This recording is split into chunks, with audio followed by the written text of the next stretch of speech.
Gabby Eigenman nag-alala para sa kapatid na si Andy. Andy nagsalita sa hiwalayan nila ni Philmar.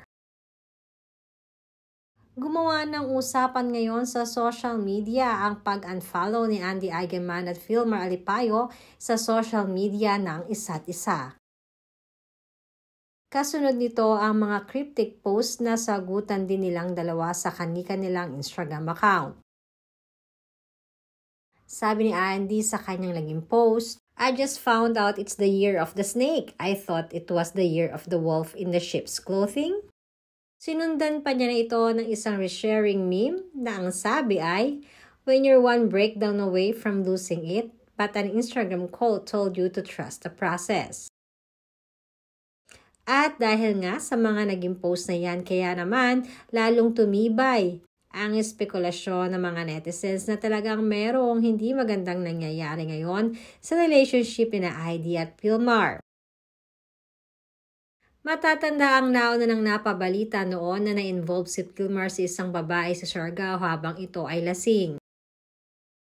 Subalit agad naman itong nilinaw ni Andy at pinagtakpan at sinabing ito ay hindi totoo. Umani tuloy ito ng samot-saring reaksyon galing na rin sa mga netizens at lalong-lalo na sa mga mahal sa buhay ni Andy. Ayon sa isang netizen, sinabi nito na napakarami di umanong isinakripisyo ni Andy para kay Philmar, kaya nakakapanghinayang kung sila ay maghihiwalay lamang. Halos nga hindi na nito binilikan ng showbiz at bagkus ay nag-concentrate na lamang ito sa kanilang pamilya sa Siargao.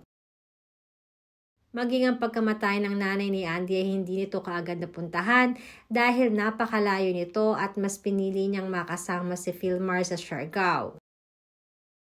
Subalit ayon naman sa aming source ay nalulungkot di umano ang mga kapatid ni Andy Eigenman lalong-lalo na si Gab na malapit kay Andy.